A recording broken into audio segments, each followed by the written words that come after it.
Welcome to the library. Can I help you find something? Yes, we have a very old-fashioned system here, so it might be easier to just ask a librarian if you need to find something. We have modern books, but very old-fashioned system. Sure.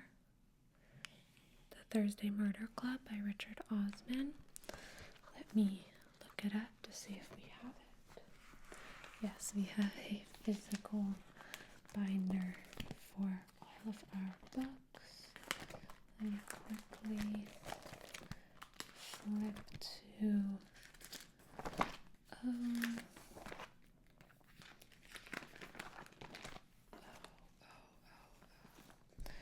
Richard Osman.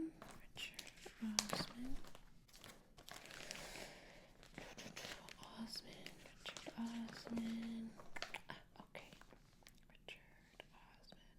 So the Thursday Murder Club is checked out currently, but we do have other Richard Osman books. Might you want to take a look at those? Yeah, of course, I can help you find that. While I'm going to get that, would you like me to bring you maybe some other mystery books that you might be interested in? Is mystery your main genre? Okay, mystery and then fantasy. Okay, great. Well, let me go run into the stacks really fast, and I will find you a Richard Osman book, then maybe some other mystery you might be interested in, and some fantasy. How does that sound? Okay, great. I will be right back with those recommendations. Okay, see you in a bit. Okay, so I have a very big stack of mystery books that you might be interested in. Yes, so the first one I brought is Richard Osman, but it's not the Thursday Murder Club. It's called We Solve Murders.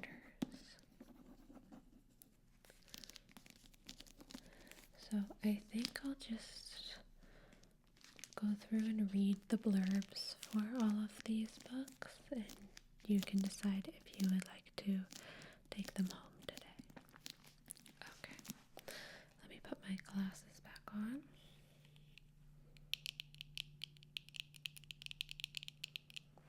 Okay, so the blurb of this book says, Steve Wheeler is enjoying retired life.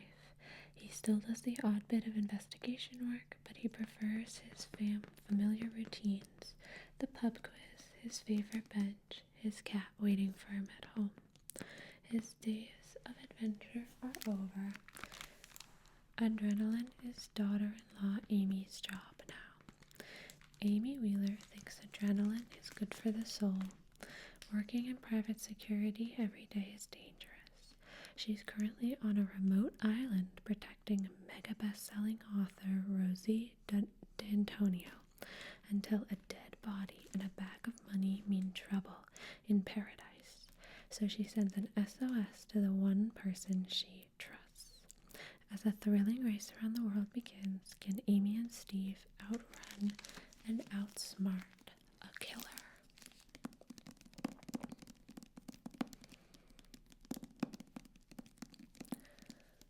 What do we think? Is this a yes? Okay, great. Can I see your library card? It's attached to your keys, that's okay. Okay, thank you. Yeah. Oh, you have these little ones? I love the little keychain ones. They're so nifty. Okay. Like I said, we do have a very old-fashioned process here, so give me a minute to get sorted. Yes, we do use ink pens here. I mean, we of course can use normal pens, but I don't know, I kind of like it. It feels like I'm an old-timey librarian. Okay, so let's cross out the last person who borrowed it, and let's write in your number.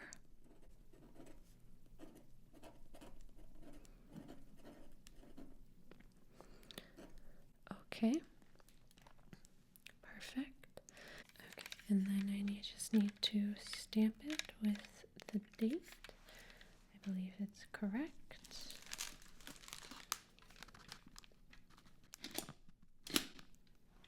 Okay, there we go. So that is yours to take home. Do you still want to look at the other mystery books, potentially? Yes? Okay, great. The next one I brought for you is called The Three Deaths of Willa Stannard by Kate Robards. And the blurb says, it's not that they've been all that close in the past few years, but sisters Willa and Sawyer Stannard are bonded by the ups and downs of the life they've lived with their mercurial single mother. When Willa is found dead in her apartment from an apparent suicide, Sawyer just knows it's not possible. A cryptic note from the acclaimed broadcast journalist leads police to rule out foul play. Shattered by grief and obsessed by the idea that her sister's death was not a suicide, Sawyer plunges into its search for the truth. When Sawyer learns that Willow is writing an explosive true crime book about the decades-old disappearance of a toddler that rocked a small town hundreds of miles away, she's even more convinced that Willow's death is suspicious. Believing it is somehow connected to the research Willow is doing for the book, Sawyer begins to trace her sister's steps deep into a community she can't begin to understand, and to a truth that could destroy her as easily as it did Willa. As she masterfully ratchets up the suspense, Robards never loosens her grip in a debut novel sure to keep readers guessing and talking. I feel like I read the whole book. That was a very wordy blurb.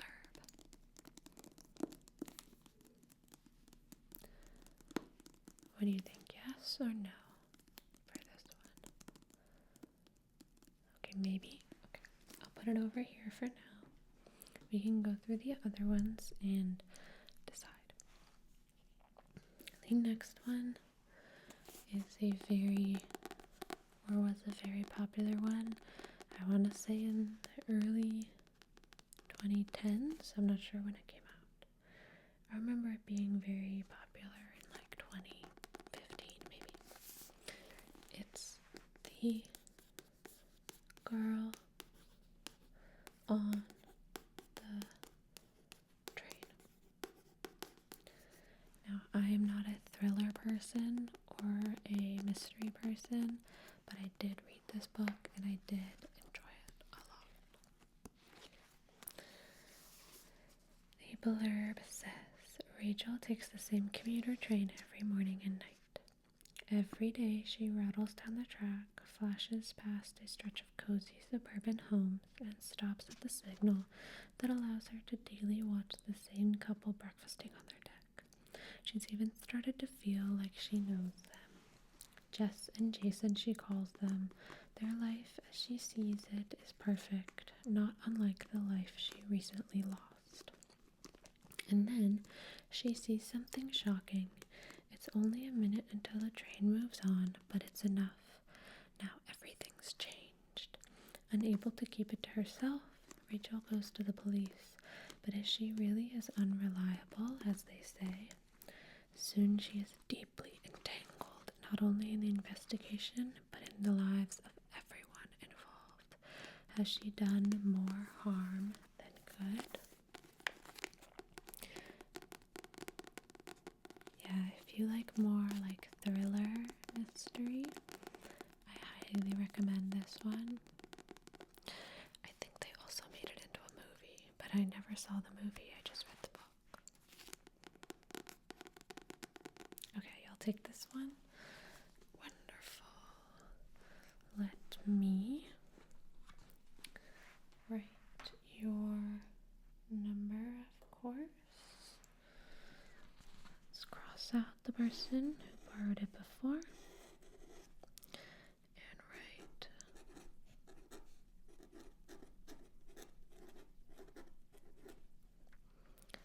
okay. And then let's, of course, stamp it with today's date. There we go. So, that one is yours as well. We have a 50 book limit, so I think you'll be under that limit today, but I didn't even bring you 50 recommendations, but you might want, to get some more books, so just keep that in mind. The next book I pulled is an Agatha Christie. I think anyone who likes mystery probably likes her. It's a little more, obviously, old-fashioned, but I thought you might be interested. This is Halloween Party by Agatha Christie, the Queen of Mystery. So this blurb is, at a Halloween party, a hostile 13-year-old boasts that she once witnessed a murder. When no one believes her, she storms off home. But within hours, her body is found still in the house, drowned in an apple bobbing tub. That night, Hercule Poirot is called in to find the evil presence. But first he must establish whether he is looking for a murderer or a double murderer. Dun dun dun.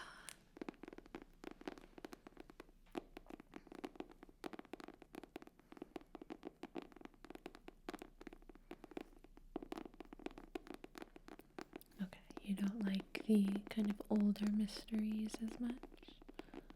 That's fair. So you'll pass on this one? Okay.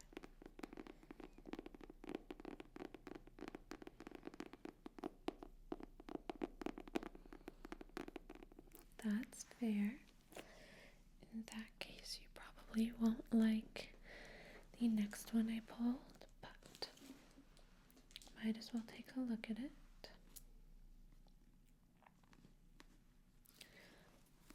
I believe this is more of an older, or kind of an old-timey type mystery. This is The Lighthouse by P.D. James. It's an Adam Dalglish mystery. So, Combe Island off the Cornish coast is a restful haven for the elite. But when one of its distinguished visitors is found hanging from the island's famous lighthouse in what appears to have been a murder, the peace is shattered. Commander Adam Dalglish is called in to handle the sensitive case, but at a difficult time for him and his depleted team. He is uncertain about his future with his girlfriend Emma Lavenham. His principal detective, Kate Miskin, is going through an emotional crisis, and the ambitious Sergeant Francis Benton Smith is not happy about having a female boss. Yeah, so clearly a little bit of an old-timey one. After a second brutal killing, the whole investigation is jeopardized, Dalgleish is faced with a danger even more insidious than murder.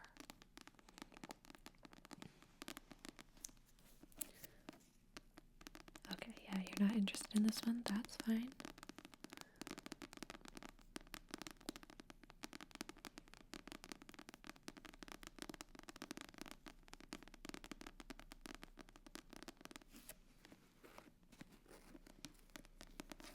Okay.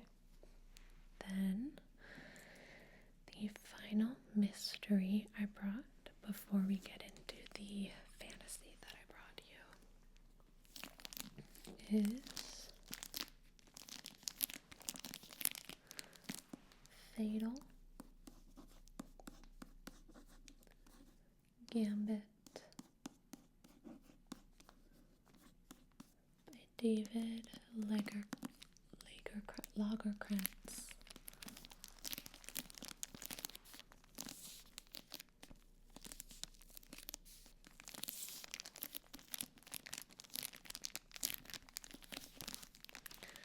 So this blurb is: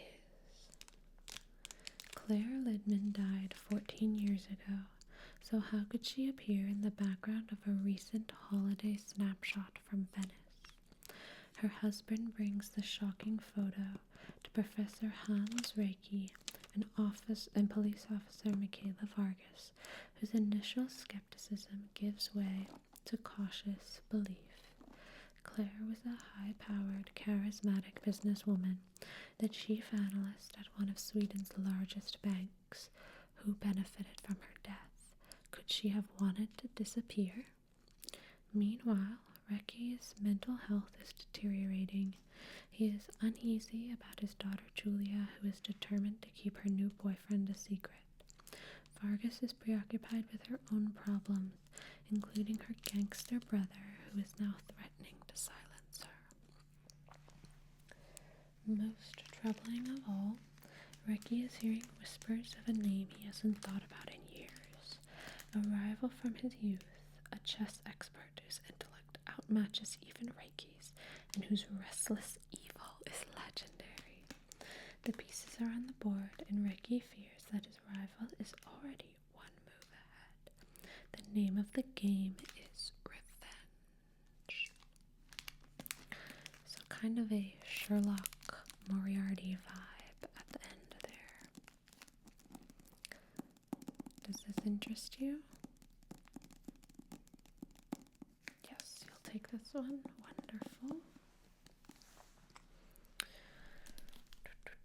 So, let me, as we know, cross out. Hang on, I need more ink. Cross out. And then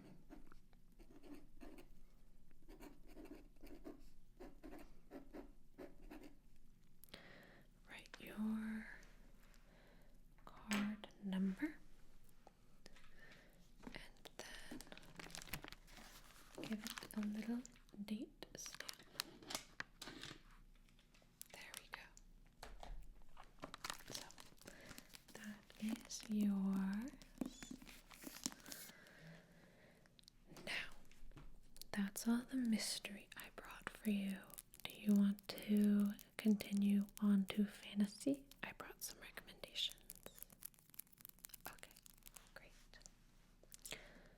So, the first one I brought, this was a big book in either last year or 2024.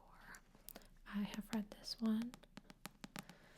This is more of a romantasy. It's called Quick Silver. Quick Silver by Callie Hart.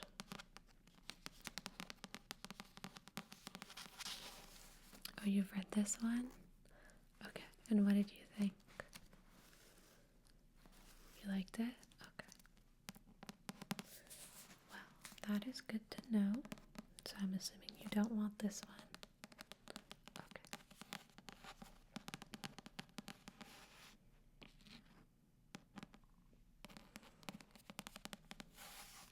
So we can look at a few different fantasy books I brought then.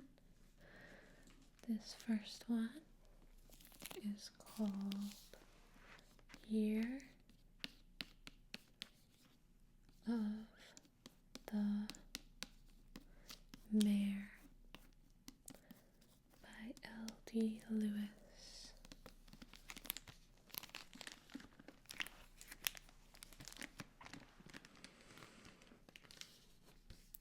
A dark, bloody, epic fantasy reimagining The Little Mermaid that goes far beyond the fairy tale. Yemi's grandmother, Ariel, must have gotten her happily ever after. Oh, Yemi's grandmother, Ariel, might have gotten her happily ever after, so this takes place after The Little Mermaid. I clearly have not read this one yet. But Yemi is having a much harder time despite being next in line to rule Asia. Her family has faced whispers and slights from its own people for decades, in no small part due to Yemi's mare ancestry, and these whispers have fomented into violence, with Yemi's father assassinated, and her mother slowly succumbing to a poisoned wound. Though Yemi has been raised as the shield of the kingdom, she cannot shake her fury, despite efforts from her patient mother and her steadfast bodyguard and fiancé Nova. When Ishia's discontented rumblings erupt into a coup, Yemi loses her family and her throne and is forced into exile. Now only one being has the power to help her, Ursula. Like her grandmother before her, Yemi is tempted by a deal with the Sea Witch. With such powerful and ancient magic, Yemi could avenge her family, take back her kingdom, and protect the love of her life. But she, more than anyone, should know that there is always a price. And as much as Yemi wants vengeance, Ursula has been waiting a very, very long time for her own. And this is a sapphic epic fantasy. I have not read it, but based on that blurb, it sounds great.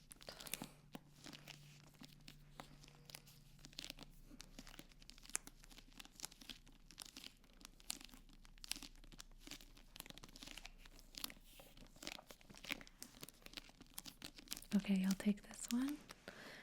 Great. If you didn't, I was going to. Let me just get some of this ink on. Oops. Let's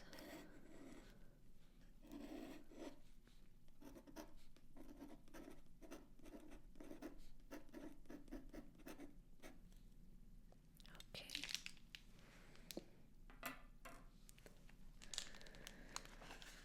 And then date stamp. Okay. There we go. We can add that to your ever-growing pile. Of course, I have a few more fantasy recommendations. Do you want to go through them still? Okay, great. So, the next one I brought is When They Burned the Butterfly. When They Burned the Butterfly by Wen Yi Li.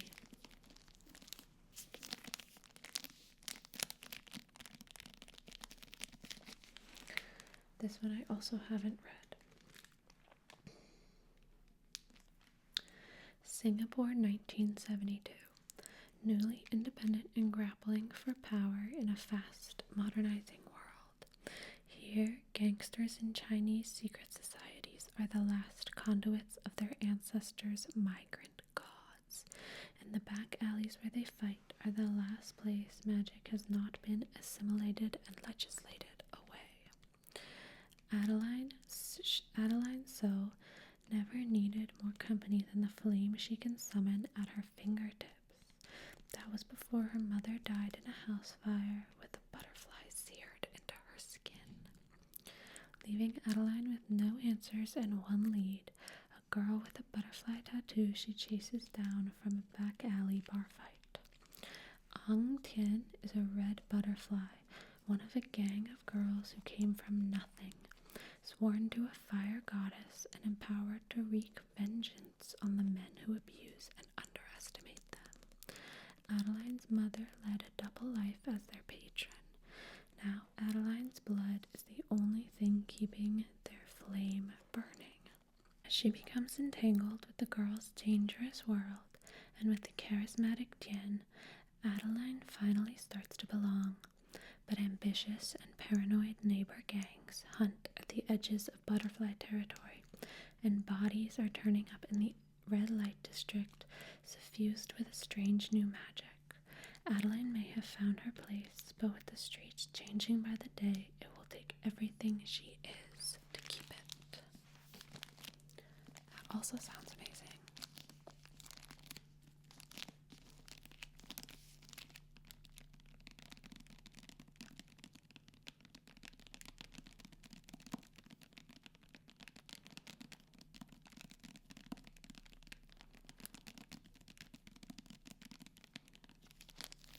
What do you think? Do you want this one?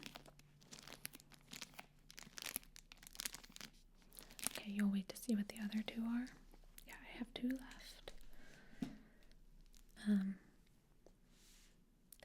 They are Bury Our Bones in the Midnight Soil by V.E. Schwab. Oh, you've heard about this one? You definitely want it. Okay. So I don't need to read it to you. Okay. Perfect. Let's sign that out for you then. Oh, this one's new. No one has signed it out yet. That's exciting.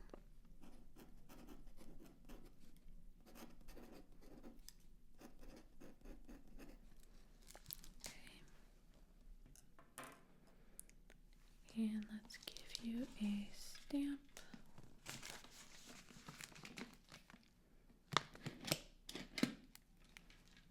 Perfect.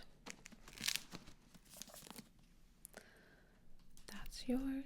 And then the last one I brought is Babel by R.F. Kuang. This one I've read. This one I love. I think R.F. Kuang is really good at creating really unique and interesting magic systems. And this one, I love the magic system because it's all about translation and what gets lost in translation.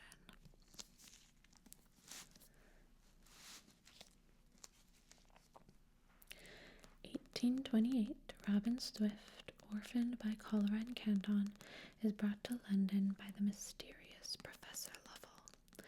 There, Robin trains for years in Latin, ancient Greek, and Chinese, all in preparation for the day he'll enroll in Oxford University's prestigious Royal Institute of Translation, also known as Babel. The tower and its students are the world's center for translation and, more importantly, magic. Silverworking, the art of manifesting the meaning lost in translation using enchanted silver bars, has made the British unparalleled in power, as the arcane craft serves the Empire's quest for colonization. For Robin, Oxford is a utopia dedicated to the pursuit of knowledge.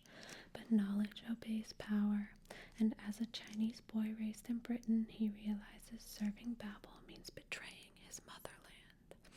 As his studies progress, Robin finds himself caught between Babel and the shadowy Hermes Society, an organization dedicated to stopping imperial expansion. When Britain pursues an unjust war with China over silver and opium, Robin must decide. Can powerful institutions be changed from within, or does revolution always require violence? So I would say the best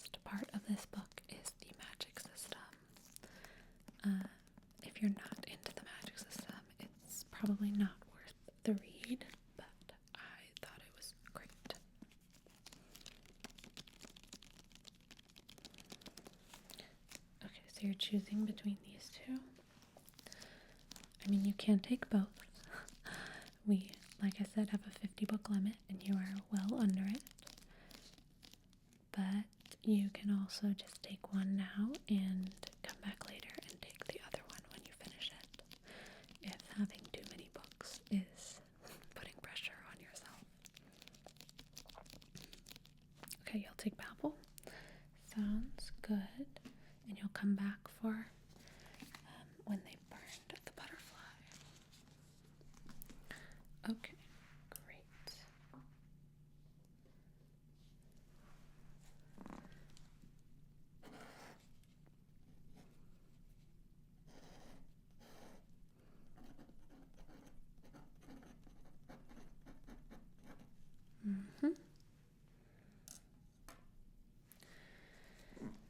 And let's stamp it. Okay. There you go. You have quite a stack of books there for you. Hopefully you can finish them all before they need to be returned. I'm sure you can. You seem like an avid reader. Yes, of course. I'm so glad I could help you today. And I really hope you enjoy all of your wonderful new books. Okay. Have a good day.